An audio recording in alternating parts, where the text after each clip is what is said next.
कितना बड़ा मामला हो जाता है। बड़े-बड़े शिक्षक हैं पटना में, कोई एक शब्द आकर के आगे नहीं बोलता है। ज़मीर ज़िंदा है जिसका जो मांगे बहुत कम होती है। एक और सवाल है, जब ये पूरी घटना हुई उसके बाद आप क्या देख रहे हैं? कोचिंग में जो लड़कियां आती थी उनमें से कई के गार्जियन क्या उनको वापस बुला रहे हैं या उनमें एक डर का माहौल है? कैसा तो अगर इस तरह की घटनाएं अगर आए दिन होती है तो मैं भी अगर शहर भेजने से पहले 4 बार सोचूंगा। पटना के सारे हॉस्टलों की जांच भी की जानी चाहिए, बड़ा सवाल है। नमस्कार, स्वराज पोस्ट देख रहे हैं आप। मेरा नाम है अनिकेत पाठक। पटना और पटना के गर्ल्स हॉस्टल अब सवालों के घेरे में है, क्योंकि ये जो बड़ा मामला सामने आया है जहानाबाद की एक बच्ची वाला, लड़की वाला, उसको लेकर के सवाल उठा है कि क्या पटना के गर्ल्स हॉस्टल सेफ हैं लड़कियों के लिए, बच्चियों के लिए जो बाहर से पढ़ने के लिए आती हैं। बहुत सारे सवाल हैं और सवाल पूछे भी जाने चाहिए। हमारे साथ में आप देख रहे होंगे द ऑफिसर अड्डा के सर हैं, इनको तो आप जानते ही। हम इन्हीं से सीधी बातचीत करेंगे और इनसे ये समझने का प्रयास करेंगे कि बहुत सारी बच्चियां इनके पास पढ़ने के लिए आती हैं, क्या वो लोग सेफ्टी को लेकर के इनसे कुछ कहती हैं कि सर हमको दिक्कत होता है, परेशानी होता है, या किस तरह की सेफ्टी होनी चाहिए? शिक्षक के रूप में इनका क्या कहना है? सबसे पहले तो सर ये बताइए, जो ये घटना हुई है बहुत ज़्यादा चौंकाने वाली घटना है, और सेफ्टी को लेकर के क्या लड़कियां सवाल उठाती हैं और कहती हैं शिक्षकों से? देखिए, सबसे पहले जो अभद्र घटना की आप चर्चा कर रहे हैं, ये तो हीनता की एक परिचय है और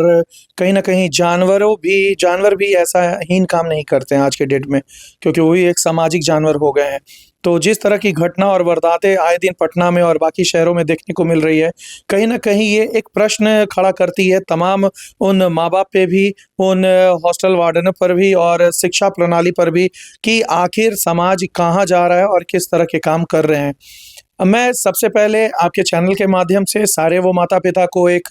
बात कहना चाह रहा हूँ कि देखिए, आप जब तक अपने बच्चों से खुल कर के बातें नहीं करिएगा, तब तक वो अपने मन के भावनाओं को आपको प्रकट नहीं करेंगे, वो आपसे डरेंगे, उनको लगेगा कि वो आपको बता नहीं सकते हैं। तो सबसे पहले बेसिक प्रणाली यही है कि माँ-बाप जो है अपने बच्चों से बात करें। डर तो ये भी ना होता है सर, लड़कियां खुल करके बोलने से इसलिए डरती हैं कि पहला लड़ाई तो उनको घर में लड़ना पड़ता है कि घर से बाहर जाके हमको पढ़ाई करना पड़ता है, और फिर जब वो आ जाती हैं वो सोचती हैं अगर कुछ भी हम बोलेंगे तो हमको पढ़ाई रुकवा दिया जाएगा, हमको घर बुला लिया जाएगा। तो ऐसी अवस्था में अगर आप सारी सच्चाई अपने माँ-बाप से नहीं कह सकते हैं, तो धरती पर एक व्यक्ति ऐसा अपने जीवन में रखिए, जिससे आप सारी सच्चाई बात कर सकते हैं, चाहे वो कोई भी हो, और वैसा व्यक्ति आपके जो है हमेशा इर्द-गिर्द होने चाहिए, ताकि उनको सही और गलत की बात और भनक हो कि आपके साथ किन मुश्किलों का जो आप सामना कर रहे हैं आए दिन आकर के। हॉस्टल में जो बढ़ते ये सब कांड जो हैं, ये साफ तौर पे दर्शाता है कि माँ-बाप भी जो है निष्फ़िक्र हैं और कहीं न कहीं वो भी बहुत ज़्यादा जो अटेंटिव नहीं है कि हॉस्टल में सीसीटीवी कैमरा है या नहीं है, उनके बच्चे कितने बजे तक शाम में घर आ सकते हैं, कितने बजे तक घर जा सकते हैं,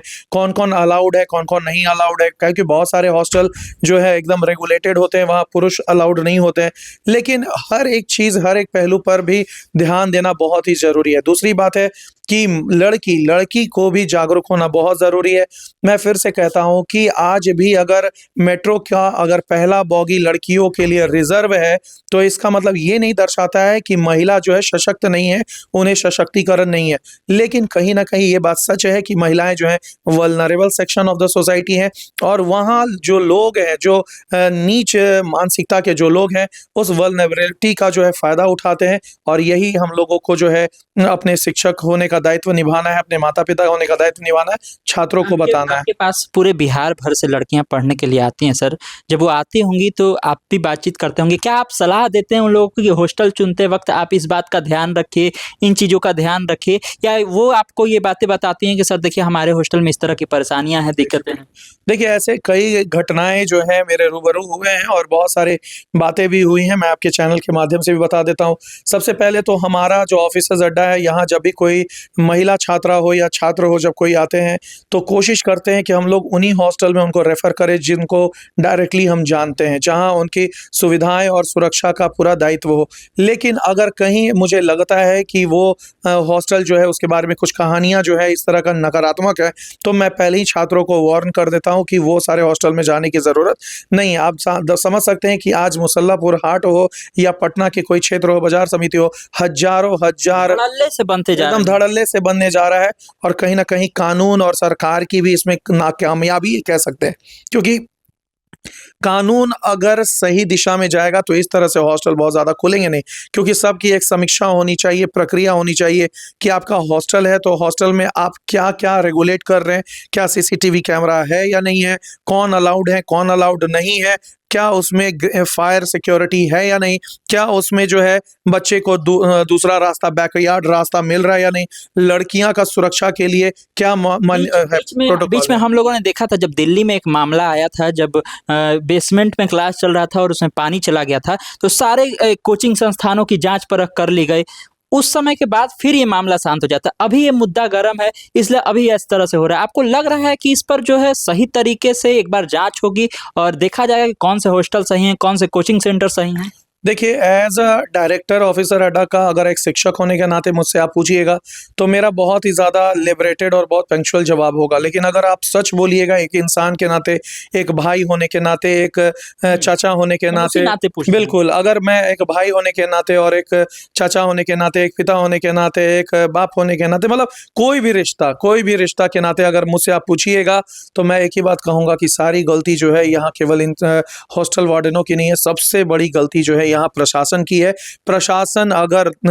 चीज़ों पर एक्ट करे, ऑन टाइम करे, अगर एक प्रॉपर लाइसेंस सिस्टम या मॉड्यूल सिस्टम बन जाए कि हॉस्टल अगर आप खोल रहे हैं तो आपको किन-किन चीज़ों को जो है मद्देनज़र रखते हुए और वो फैसले, और समीक्षा भी होनी चाहिए हर 1 महीना 2 महीना पे जो है पुलिस समीक्षा करे कि हॉस्टल रन कर रहा है कि नहीं, एक-एक छात्राओं से मिले, छात्रों से मिले और हर चीज़ का वॉलंटियरिंग हो, तब जाकर के एक बेहतर समाज का निर्माण किया जा सकता है। पुलिस का मतलब केवल ये इस नहीं तरह होता के है। मामले तो कभी सम हर दिन आते रहेंगे, हर दिन आते रहेंगे, क्योंकि कोई भी यहाँ शरीफ नहीं है। अच्छा, ये बताइए सर, कई सारे हम देखते हैं कोचिंग सेंटर हैं, हालाँकि कैमरे पर लड़कियाँ खुल कर के तो नहीं बोलती हैं, लेकिन जब कैमरा बंद कर देते हैं, वो बताती हैं कि कई सारे कोचिंग सेंटर में जब जाते हैं, तो वहाँ पर दबाव भी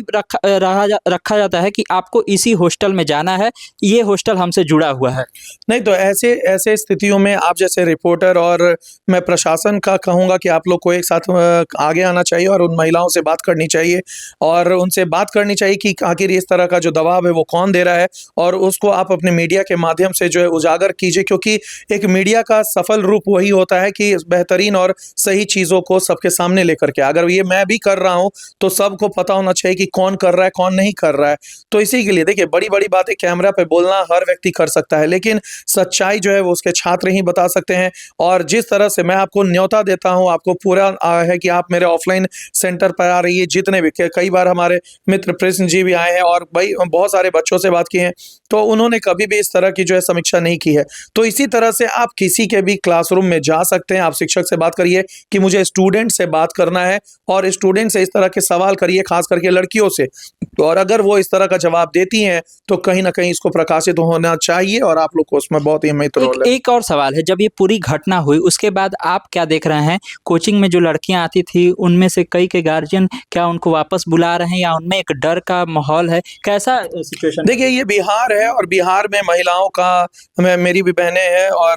बिल्कुल अगर इस तरह की घटनाएँ अगर आए दिन होती है तो मैं भी अगर शहर भेजने से पहले 4 बार सोचूँगा, क्योंकि अगर सुरक्षा प्रणाली पर अगर बात करें तो सबसे पहले मेरे दिमाग में होगा कि आखिर क्या कर रहा है आदमी और क्या कर रहा है वहाँ का सुरक्षा प्रणाली? क्या जो है प्रशासन हमारे सुरक्षा के लिए पर्याप्त है? क्या उसकी समीक्षा और न्याय करना जो है वो सही है? क्या हॉस्टल जो खुल रहे हैं वो प्रोटोकॉल से चल रहे हैं या नहीं चल रहे हैं? और अगर जवाब मुझे आता है कि नहीं है, ये ऐसी कोई भी बातें नहीं हो रही है, तो कहीं न कहीं बिल्कुल एज़ अ गार्जियन मैं 10 बार सोचूँगा अपनी बेटियों को भेजने के लिए। इसी के लिए मैं फिर से कह दे रहा हूँ कि कई देखो, लड़कियाँ आपके पास भी आती होंगी कि सर मेरे पापा बुला रहे हैं हमको अब कि वापस आ जाओ, नहीं पढ़ो। आप समझा रहे हैं, बता रहे हैं उन लोग नहीं, को? बिल्कुल, बहुत सारी लड़कियाँ आई हैं, अभी 11-12 लड़कियाँ आई हैं कि बहुत ज़्यादा दबाव आ रहा है घर से कि हमें वापस बुलाया जा रहा है कि अब पटना जो है सुरक्षित नहीं रहा है। इस तरह की अगर घटनाएँ अगर हो रही हैं पटना जैसे शहर में, तो कहीं न कहीं बाकी एरिया भी बहुत ज़्यादा खतरे में हो सकते हैं और बहुत ज़्यादा। तो ये कोई दो राय नहीं है कि कांड अगर होना रहेगा तो कहीं भी हो जाएगा, लेकिन यहाँ कुछ, अब कहते हैं ना वो कि बेटियों की सुरक्षा के लिए ऐसा थोड़ी है कि उसको घर में बैठा देंगे या रूम में बंद कर देंगे।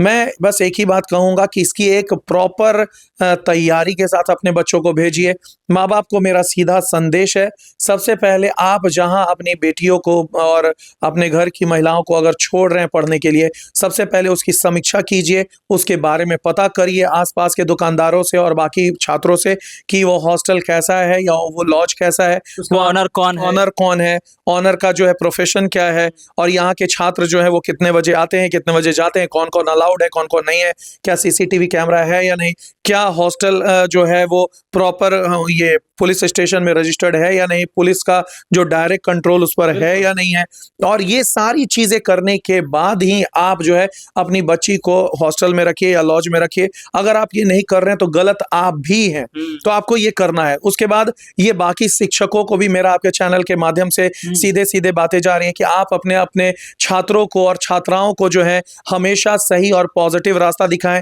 और कोई भी अगर आपके पास आता है, सबसे सबसे सबसे हैरान करने वाली बात तो मुझे ये लगी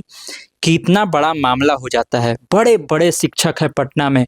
कोई एक शब्द आकर के आगे नहीं बोलता है इन हॉस्टलों के खिलाफ, इन लॉबियों के खिलाफ कोई नहीं आता है, कोई नहीं बोलता है। देखिए इसके पीछे कारण है कि बहुत सारे जो बड़े बड़े माफियाज हैं और जो शिक्षक माफिया कह सकते हैं और जो बड़े बड़े संस्था चला रहे हैं, उनके पास ऑलरेडी बहुत सारे लॉज हैं जो वो चलाते हैं, बहुत सारे हॉस्टल हैं जो उनके नाम पर हैं या उनके परिवार के नाम पर है, और बहुत सारे रेगुलेटरी सिस्टम्स के अंतर्गत वो काम नहीं करते। बहुत सारे ऐसे रेगुलेशंस हैं जो फॉलो करने होते हैं जो नहीं कर रहे हैं, तो अगर वो बोलेंगे तो कहीं ना कहीं उन पर भी गाद गिरेगा। मैं बोल पा रहा हूँ क्योंकि मैं स्वच्छ हूँ, कहते हैं ना, वो बहुत अच्छा डायलॉग है कि उसका मतलब ज़मीर जिंदा है जिसका जो मांगे बहुत कम होती है। तो हम बहुत ही सरल आदमी हैं, इसी के लिए मैं आपको बता रहा हूँ। शायद हो सकता है मेरे पास भी 10-20 हॉस्टल होता तो मैं भी 10 बार बोलने से पहले सोचता, तो इसी के लिए वो बड़े बड़े लोग नहीं बोल पा रहे हैं। लेकिन मैं फिर से कहूँगा कि आप सबको एक साथ आके बोलना बिल्कुल चाहिए। आप एक शिक्षक हैं और महिलाएं जो है, लड़कियां जो हैं, अपने शिक्षक पे, अपने माँ बाप पे बहुत भरोसा करती हैं, तो एक शिक्षक होने का फर्ज निभाइए और अपने छात्रों को और छात्राओं को पूरा सपोर्ट कीजिए। कोई आपके पास कंप्लेन लेकर के आता है उसको सुनिए और उस पर अमल भी करिए, और अगर आपसे नहीं हो पाता है तो अंकित सर को फोन कर दीजिए, मैं हॉस्टल पे जाकर के उससे बात कर लूंगा। देखिए हमारे साथ सर थे और ये बता रहे थे कि आखिर हॉस्टलों को लेकर के क्या किया जाना चाहिए, किस तरह के फैसले लिए जाने चाहिए। और सही में सवाल ये बड़ा है कि आखिर इतने बड़े बड़े शिक्षक पटना में हैं, इतने सारे बच्चे पढ़ने के लिए पटना में आते हैं, कोई भी एक आगे आकर के इसको आवाज़ को नहीं उठाता है। और अगर सर बोल रहे हैं सामने आकर के तो ये भी एक बड़ी बात है, उठनी चाहिए बात। और हॉस्टलों को लेकर के एक बार निगरानी भी जरूर करना चाहिए, केवल इस मामले को लेकर के निगरानी नहीं होनी चाहिए, पटना के सारे हॉस्टलों की जांच भी की जानी चाहिए। ये बड़ा सवाल है और ये सवाल हम उठाते रहेंगे जब तक कि पूरी तरह से इस मामले में कोई कड़ा और बड़ा फैसला नहीं लिया जाए। तमाम सारे अपडेट के लिए आप इस स्वराजपुर से जुड़े रहिए। यूट्यूब पर देख रहे हैं हमारे चैनल को सब्सक्राइब कर लीजिए, फेसबुक दे रहे हैं फेसबुक को लाइक कर लीजिए। धन्यवाद, नमस्कार।